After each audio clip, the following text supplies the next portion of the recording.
Welcome, both in the sanctuary and online, to the August 7th Sunday service of the Unitarian Universalist Church of St. Petersburg. My name is Ben Atherton-Zeman. I'm the minister here, and I'm excited to bring you today's worship service, Peace and Nuclear Disarmament, along with today's worship associate, Susan Burnore. Thank you, Ben, and good morning, everyone. We are a people of many beliefs, but we share a common faith that what we do in this world matters, that we are connected to one another and to our planet. Whoever you are, wherever you are on your journey, you're welcome here this morning. We have two announcements today. First, for our more experienced members, just to remember and notice that those who are new to our community are wearing the sticky name tags. We have these fancy lanyards, but the sticky name tags are visitors, so please take a moment to say hello and introduce yourself to them. Also, the fundraisers, that's fundraisers with and without a D in there. We're getting organized to raise money for our budget, but also to build our community, and doing it in the most fun ways we can think of. So if you're interested in helping with that, please see me after the service. Thanks, Susan. I want to add my voice to yours in welcoming newcomers. And if you want a church where we believe that science is real, that climate change is real, and that housing is a right and not a privilege, I have good news. You may have found your church home. So if you are new or new-ish to you, St. Pete, will you give a wave so I can wave back? Hello, wavers. And many of you had the opportunity to stand and introduce yourselves at this time, and those who have not, you don't have to. This is not an obligation, but if anyone wants to, please stand and let us know briefly who you are. I will try to hear you and repeat it, but I don't have great hearing, so I make no promises, but I will repeat it for those listening online. So, anyone willing to say a word or two? Yeah, go ahead and stand up. Thanks. Hi, my name is Dana Foster. I've been coming for a couple of months now, but not necessarily every Sunday, on the recommendation of a friend of mine. My wife and I moved into the Gulfport in February of this year, so we're happy to be a part of this community. Thank you. So Mrs. Foster, whose wife and she moved to Gulfport. This is a friend of my Wife who was not her. Just moved to Gulfport. Welcome. Start those rumors flying. Anyone else? Yeah. Hi, my name is Kathy Lee from the Hartford area of Connecticut, and I'm planning on moving down here next. Kathy, who's planning on moving down here next year. Welcome, Kathy. Who else? Yeah.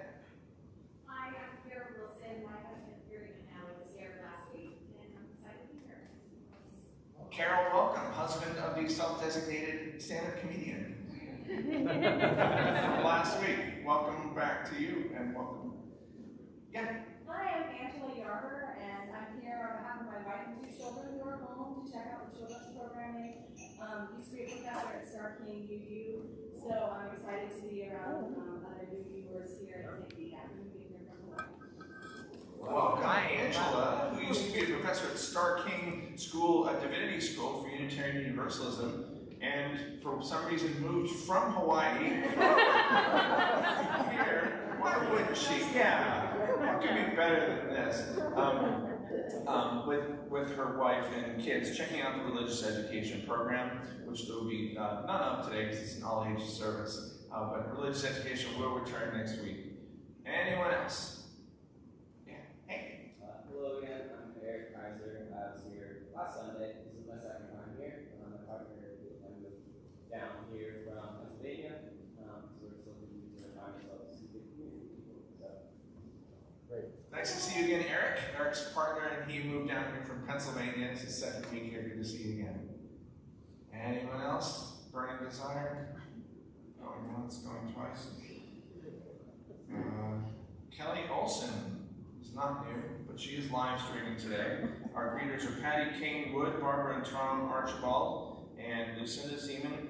Let's take a moment to greet our neighbor. Now remember to get consent. Don't rush in for a hug or a handshake. Just do this, like, Elle, can I shake your hand? And then she'll do it.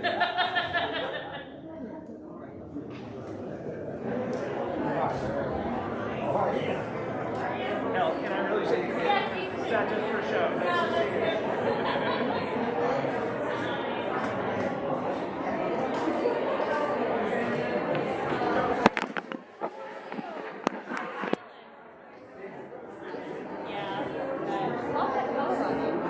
Oh, we have kiddos.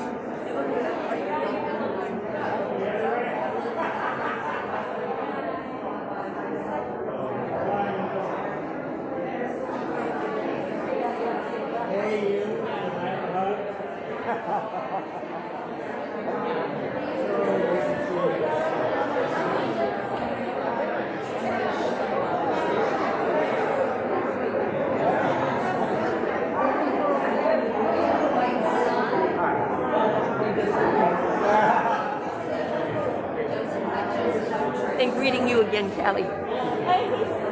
Oh, you have somebody that. Make sure that you put the microphone down a little because when you go like this, it's up here.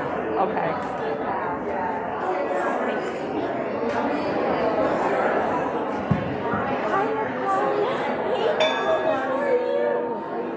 I'm good. How are you?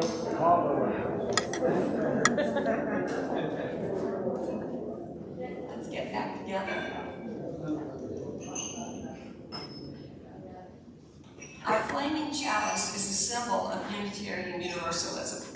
It is a symbol of hope, the sacred, the quest for truth, the warmth of community, the light of reason, and so much more. As Reverend Ben lights our chalice, I invite you to say our covenant out loud. The words can be found in the text chat or in your program. Feel free to follow along with hand movements if you know them. Love is the spirit of this church, and service its law. This is our great covenant, to dwell together in peace, to seek the truth in love, and to help one another. Now please stand as you're willing and able, and join together for our first hymn. It's number 399 in the great hymnal, Vine and Fig Tree.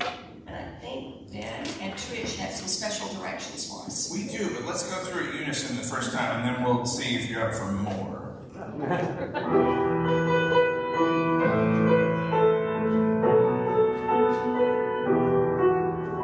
And everyone in the vine and fig tree shall live in peace and not afraid.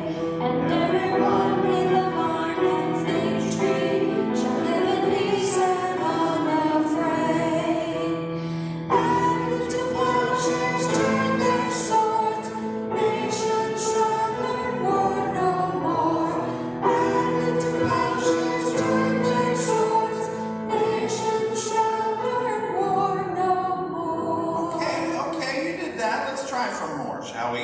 This side, the audience left, stage right side. Let's sing it through when you guys don't, and then you come in on the first bit as we sing the second. It's called a round. I could explain that in more detail and more confusingly, but let's just do it. Just come in when I sing. Make one neath the vine and fig tree, live in peace and unafraid. Everyone neath the vine and fig tree shall live in peace and unafraid.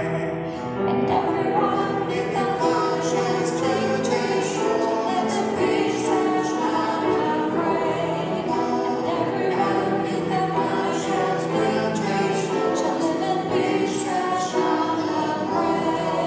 And everyone neath the plowshares fig tree shall live in peace and unafraid. And everyone neath the plowshares fig tree shall live in peace and unafraid. And everyone neath the plowshares fig tree shall live in peace and unafraid. And everyone neath the plowshares fig tree shall live in peace and unafraid. You were great. Give yourselves a round of applause. Sit if you want. Good job.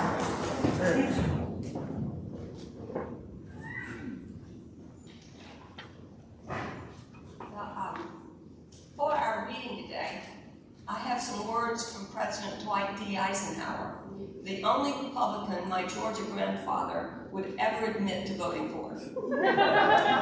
My grandfather was a proud yellow dog Democrat. Does anybody here know what a yellow dog Democrat is?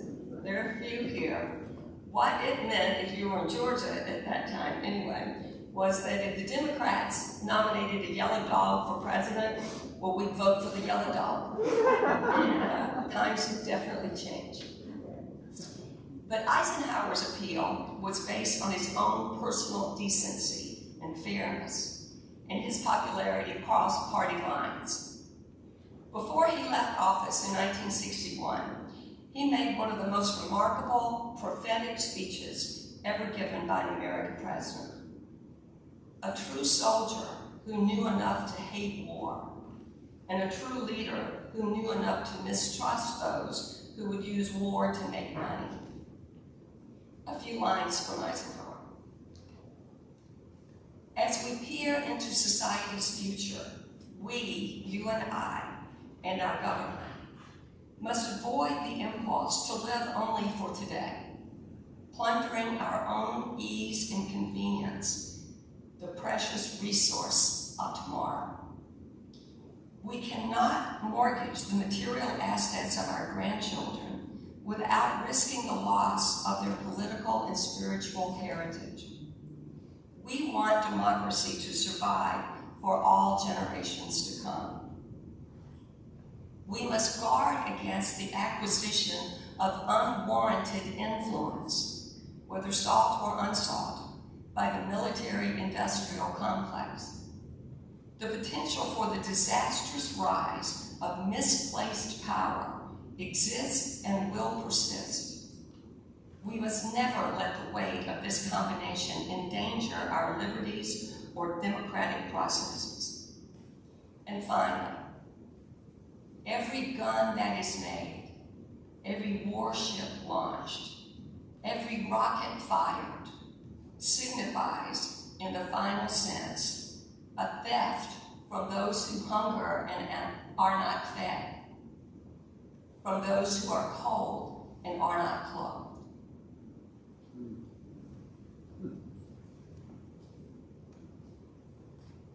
Thank you so much, Susan. Now we come to the time in our worship service for joys, sorrows, and concerns. This service is live here in the sanctuary and on YouTube.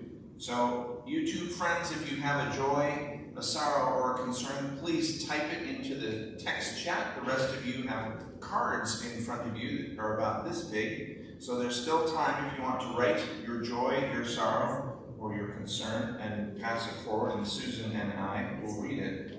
If you have one to submit during the week, please write to me. My email is minister@uustpete.org, and let me know when you write me if you want me to not say it up here, because it's going to go on YouTube. If not. And right now, Rich will place a stone in the water. Thank you, Rich, for each one that was submitted this week. First is a stone of joy from Calvin, Virginia Fox, who sang, "Our grandson Nick was marching in the Highland Park Band when the shooting started a few weeks ago.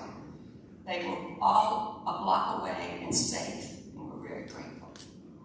Enough. Yeah. Stone of concern from Ryan Richardson. Ryan's cat Rusty is 7 years old and unfortunately has terminal lymphoma. So Ryan asks for your prayers during Rusty's last days. A stone of joy from Janae Johnson. Since there is enough spinach in the tiny religious education backyard garden back here for everyone to enjoy, if you like spinach, feel free to go outside and pick some after the service. Take it home. I do like spinach, and I will be picking some. A stone of concern from Kevin Wambolt, who was preparing coffee hour this morning when a table collapsed, all the coffee spilled, all the mugs spilled, several of the mugs broke. Kevin cut his hand, and he says he's fine, and I did look at the finger, and especially once he decided to go home, the bleeding stopped. He was like, should I go home or not? And I guess I'll go home, and immediately the bleeding stopped, so I guess he did the right thing. And then a separate stone of joy, because I have written in here, needless to say, there will be no coffee hour. But then Rich, Gregory, and Trish came along and brought us a limited coffee hour. So there will be a limited coffee hour after worship. Thanks to the three of you. And thank you, Kevin. Rest up, buddy. I have one that I just received from Trish Harding. She has a stone of concern for the ongoing recovery of those who lost loved ones, homes, and property in the recent flooding in Kentucky. And I'm looking for more cards to be quickly finished. Seeing none, let's place the final stone for those joys, sorrows, and concerns that remain in our hearts, perhaps too tender yet to be spoken out loud. Let's take a moment of silence together.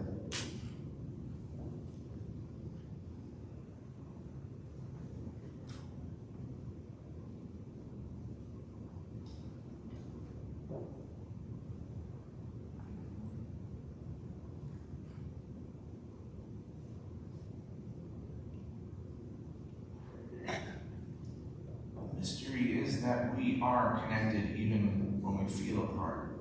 So let us rejoice in our beloved community that makes of the many one. So may it be.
This is an all-ages service, so any children present will be staying with us the whole time. But we do have a task for you. If you wouldn't mind, we have some carts, and we are going to collect food donations for our refugee families. So there's a woman named Santa who has 4 children, and they can use some assistance this week. 3 of the children are teens, and one is a preteen. So any of you that ever had teens or preteens or was a preteen, you know they grow and they eat a lot. And also the price of food continues to increase, so we're going to be collecting food from them today and next Sunday. Some of you didn't see it in this week's newsletter, because some of you are doing, you don't get the newsletter yet. So if you forgot or you don't have anything, cash or checks are also great.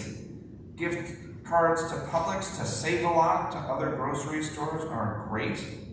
But do we have any young people willing to pull the cart? It's okay if we don't. It's like there's a possibility. No.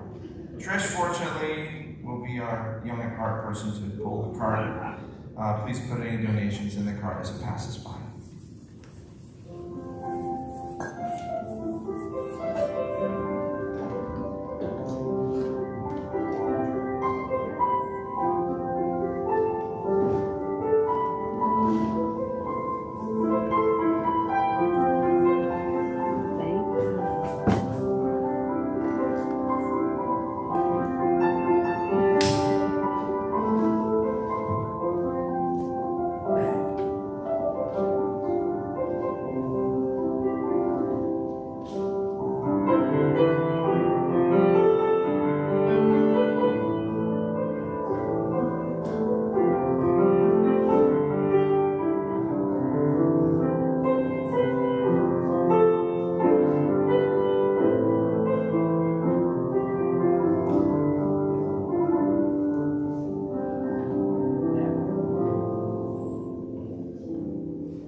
next hymn. It's number 162. I'm going to lay down my sword and shield.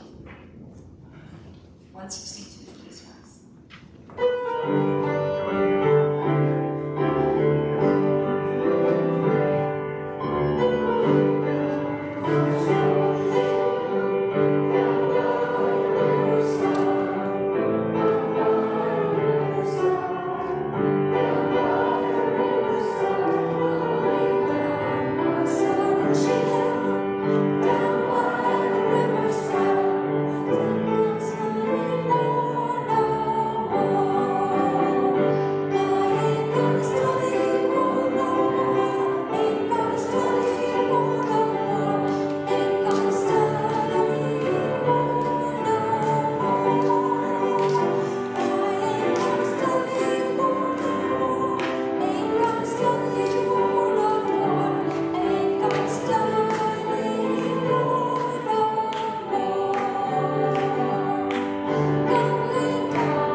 For today's View from the Pew guest, Dwight Lawton, many of you have met, has been attending here ever since the funeral of his beloved. And Dwight, you live at Westminster Shores, it is, and I've asked you here to talk about the School of the Americas. Can you start by telling folks who don't know, what is the School of the Americas? The School of Americas is an organization that is set up, and it's headquartered now in Fort Benning, Georgia. And it brings Latin American military and police to Fort Benning to train them in the skills that they take back. And those skills are, they go to work right on their own civilians who they don't agree with, and they torture them or murder them. And I found out about that while I was attending another church here in St. Petersburg, and I decided that that was something that I could do, go there and see what that's all about and participate. When did you start going there to participate?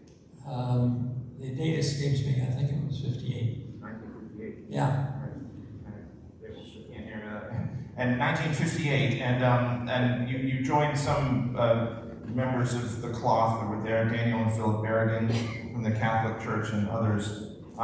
They were not the people that were visible to me at that time. I knew of them, of course, but they were not the people that were there. The organization I saw first when I pulled in there was Veterans for Peace. And I asked them, hey, I'm a veteran. I've been in the service. Can I join you? And they said, yes. And so nothing more came of that other than I saw them around, participating. And there's a lot of events that go on during that weekend where learning experiences for people. And gradually over the years, the thing has built, several thousand people being there. I haven't been there in recent years, but that's the way it was when I got there. Great, well, thank you. Now, you wrote a letter to the editor to the Tampa Tribune in 1998, and I wondered if you would be so kind as to read that letter for us. I don't know if I have it. That's the one, yeah. Okay. Let's shut the doors of this school. The idea behind the School of the Americas sounds appealing. The facility was set up to train military personnel from Central and South American nations in the U.S. way of doing things. The school is at Fort Benning, Georgia, and is run by the U.S. Army. It has produced some 60,000 graduates. That was back then. I'm sure it's doubled, at least. It was created in 1946. The school was intended to train Latin American military officers and promote democracy. But training manuals released by the Pentagon in 1996 confirmed what critics always believed. The manuals included references to executing guerrillas, beatings, and coercion to obtain information.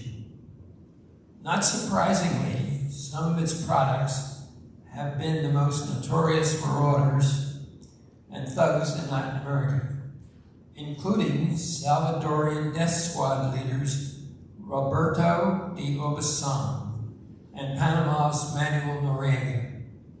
19 graduates were among the 25 people responsible for the 1989 murders of 6 Jesuit priests and 2 nuns in El Salvador.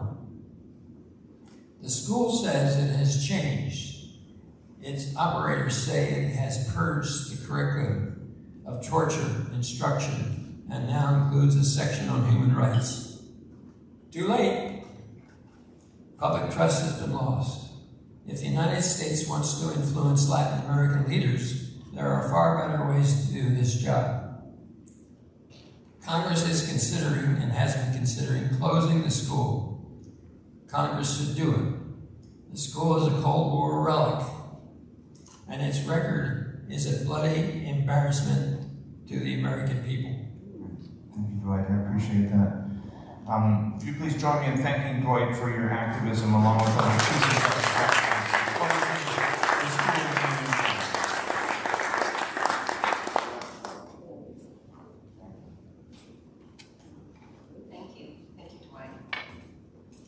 Our next hymn, please stand if you're willing and able, is number 143, Not in Vain the Distance Beacons. You might notice that the words here are from Tennyson, and the music is a familiar tune from Beethoven. So we've got a pretty classy song here. I hope we're up to it. Number 143.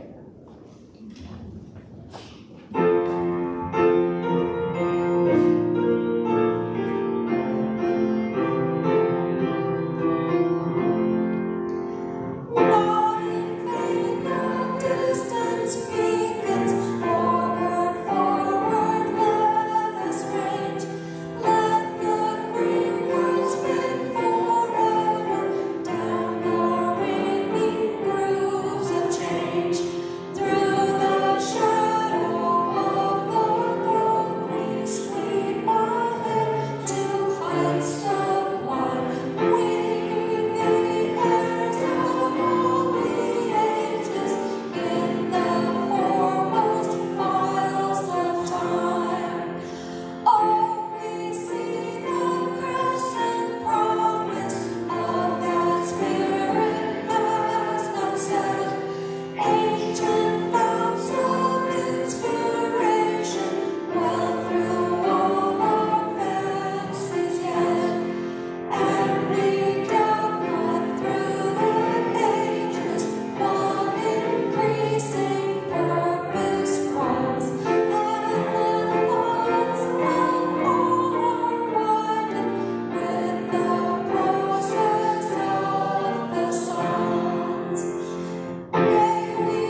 it's right, and you do it anyway?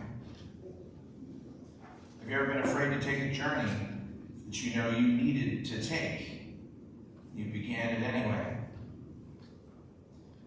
A journey can be 3,700 miles, or just a few steps, just a few rolls. We've all taken journeys.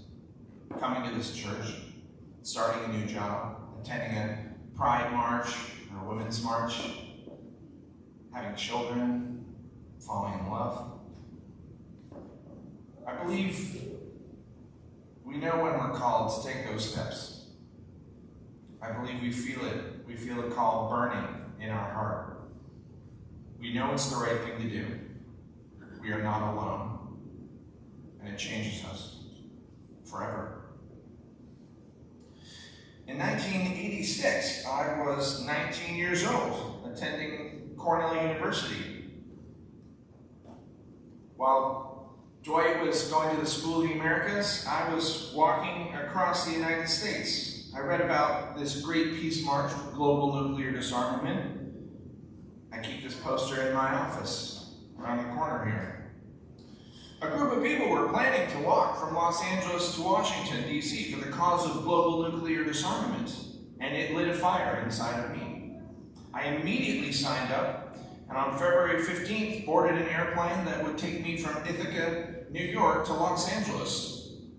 It was a long flight, and it was dark by the time the plane landed. It was a bit of a bumpy descent, but once we broke through the clouds, I was dazzled by the lights of Los Angeles everywhere I could see. Has anyone flown into Los Angeles at night? Yeah. Of those who raised your hand, how many of you are raised in small towns and not cities? Yeah. So, to me, the skyline reminded me of that movie Blade Runner, where in the opening scene where you see the Terrell building, and I swore I could see the Terrell building that first time in 1986. The city seemed huge to me, and I realized right then how scared I felt. I mean, I still wanted to join the Peace March, but I didn't know anyone. I didn't know how I would fit in. So the plane landed, I got my baggage claim. There was a man with a sign that said, "Great Peace March." That man was Mauricio Terrazas, who I would then walk across the country with, along with 800 others. He drove me back. He was very friendly, but I was still scared. He was very friendly, driving me back in his truck, and I received my tent. I was taught how to set it up. So I found a spot, set it up, unrolled my sleeping bag, crawled inside, and cried myself to sleep. I felt scared, lonely, overwhelmed, and sad. I could have easily gone home, but I didn't. So why do you think I stayed? Or why do you stay at this church? Why do you keep doing whatever scary, brave thing you're doing?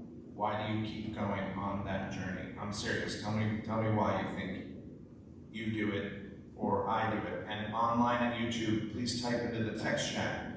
Why do you think I stayed? Why do you keep doing this scary, important thing that you're doing? Yeah. You believe in what you're doing. Believe in what we're doing.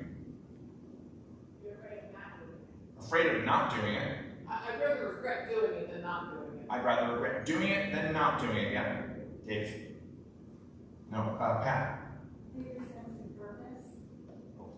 Bigger sense of purpose. Thank you, Pat. Yeah. It's important and it needs to be done. It's important and it needs to be done, yes. It feels aligned with who you are. It feels aligned with who you are. Yes, yeah, Karen. Something deep inside says we must do this. Something deep inside says you must do this. Yes. And I know there's a great discussion in the text chat going on, so everyone, you can always see this service and others on YouTube Live. So feel free to check that out afterwards to see what folks are saying. The painter Georgia O'Keeffe once said, "I've been absolutely terrified every moment of my life." And she said, "I've never let it keep me from doing a single thing I wanted to do." Now, I'm no Georgia O'Keeffe, nor apparently am I Pete Seeger from the song leading earlier. But I did continue on. I did my best. Despite feeling scared, despite feeling sad, despite feeling lonely, because of many of the reasons that you said, which I think are many of the reasons that you are doing the scary, important things that you're doing. I'm going to talk about three in particular for this worship service. The issue of nuclear disarmament, the journey itself, and the people I was walking with. I'll start with the journey itself. At age 19, I'm now 56, but at age 19, here I was, walking across the United States, 3,700 miles. I was going to live in a tent for 9 months. This seemed a lot more exciting than being a student at Cornell. And sure enough, as I walked across the Mojave Desert, across the Rocky Mountains, met all these folks, my radical lefty self had a surprising love affair with the United States of America, and I became a patriot, but in a not different sense than most people mean when they say I am a patriot. But as the march progressed, the journey became more and more gritty and real. So early on, I remember there was this afternoon rainstorm, and me and all these hippies were like dancing in the rain. It was nice. And then we had to go to bed in our tents. And my clothes were wet, and my sleeping bag was wet, and it was cold. So I haven't danced in the rain as much yet since then. I hope to reclaim that. But the journey also included meeting people across the United States, staying in some of their homes to dry off sometimes, and use their laundry and their showers. I learned to give presentations about nuclear disarmament, peace. I went on the Phil Donahue show and quoted Eisenhower to Donahue. And finally, we walked into Washington, D.C. to be greeted by Carl Sagan, Jesse Jackson, my parents, and 40,000 others. Now, the second reason I stayed and why this worship service is today is because of my growing passion for peace and nuclear disarmament. Then and now, I believe the nuclear arms race was a waste of money and a squandering of resources. Then and now, I believed it had the potential to end life on Earth as we knew it. And then and now, I believe the United States has a special responsibility to rid the world of nuclear weapons, given that we are the only country ever to use them. Because this week, 77 years ago, our country dropped atomic bombs on Hiroshima and Nagasaki, Japan. There was a woman on the Great Peace March who survived our nuclear attack on Hiroshima, and she brought a flame, much like our chalice flame, called the Hiroshima flame. And we kept it burning the whole time. My friend Daiva had like a cool little lantern that she'd bring in the tent with her. And then we would use the flame to light other flames in the communities that we went through. The survivors of Hiroshima are called hibakusha in Japanese. This woman dedicated her life to preventing nuclear war. In her words, so there will be no more Hiroshimas, no more Nagasaki's. And this year there was a virtual rally yesterday, and there will be another on August 9th. And the details are in our Facebook group if you're interested in attending. Daniel Ellsberg is participating in the rally, and I know he's a frequent guest at the closing of the School of the Americas. Susan brought us President Eisenhower's words earlier.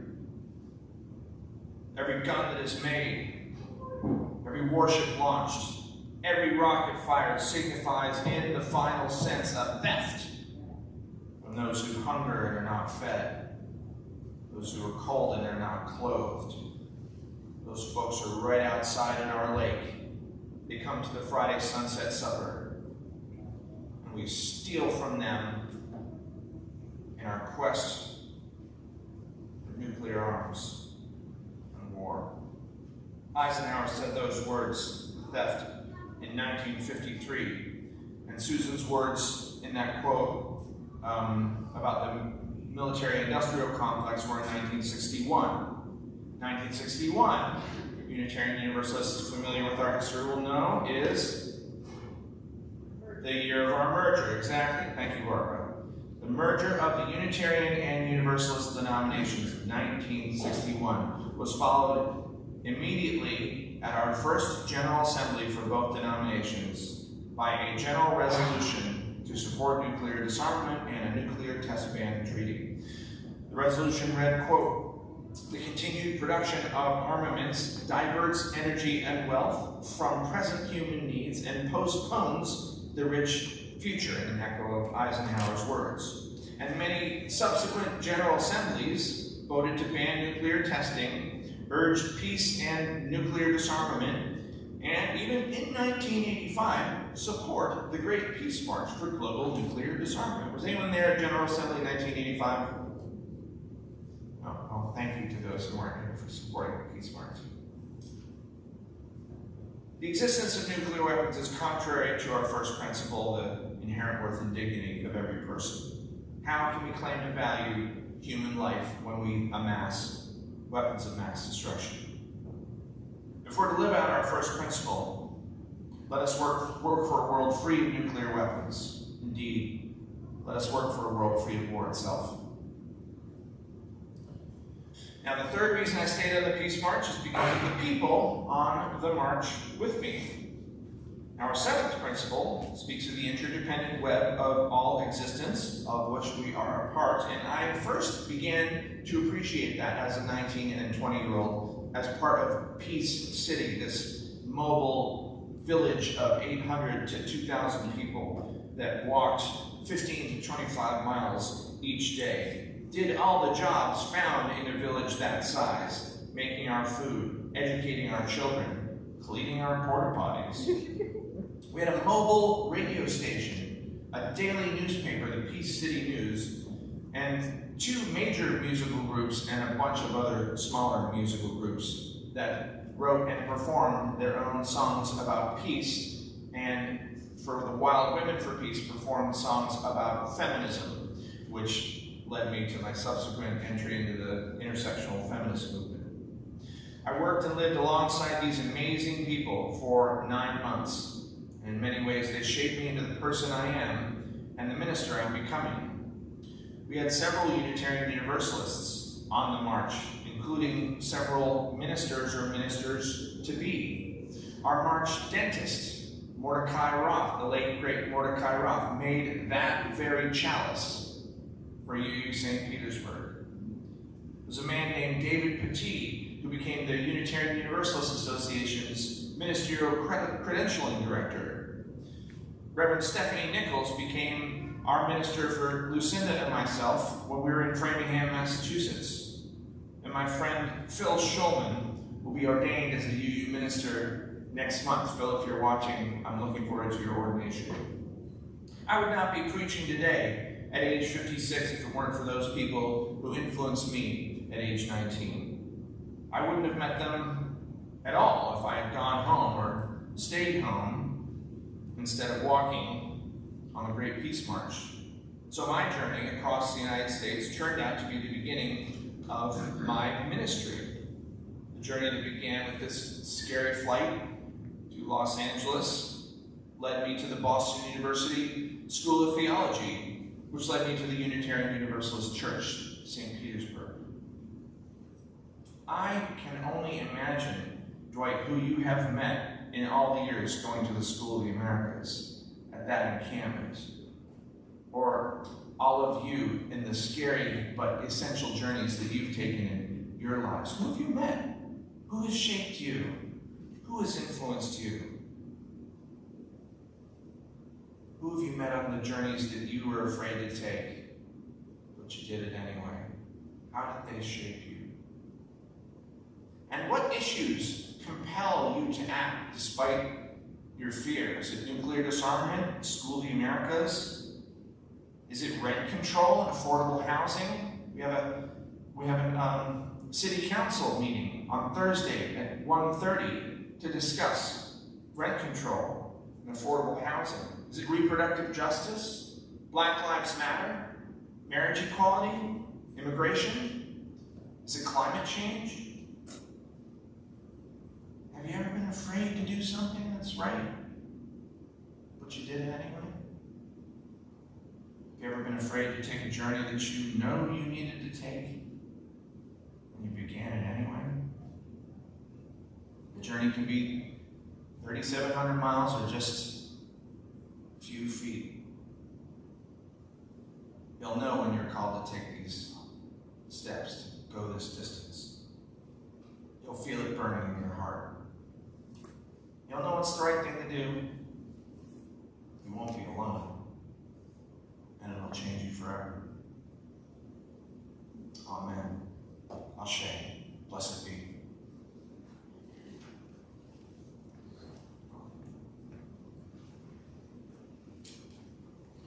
Thank you so much. Now let us remember our connections to one another, and let us not forget our contributions to support the means to those connections. The link to give online is in the description box on your screen if you're watching. You can also donate through the Faith Engagement mobile app or on our website under the Giving tab at uustpete.org, or by sending us a check. In the sanctuary, our ushers will now pass the offering bowls. If you're a newcomer here, please let the plate pass you by. This service is our gift to you, and your presence is your gift to us. Thank you.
May we see all as it is, and may it all be as we see it. May we be the ones to make it as it should be, for if not us, who? If not now, when? This is answering the cry of justice with the work of peace. This is redeeming the pain of history with the grace of wisdom. This is the work we are called to do, and this is the call we answer now. To be the barrier and the bridge, to be the living embodiment of our principles, to be about the work of building the beloved community, to be a people of intention and a people of conscience. May it be so. Now feel free to follow along with the hand gestures as Susan extinguishes our chalice. The words to UU St. Pete's traditional chalice extinguishing are in your order of service, and online they are in the text chat. We extinguish this flame, but not the light of truth, the warmth of love, or the fire of courage. These we carry in our hearts, now into the world. Go in peace.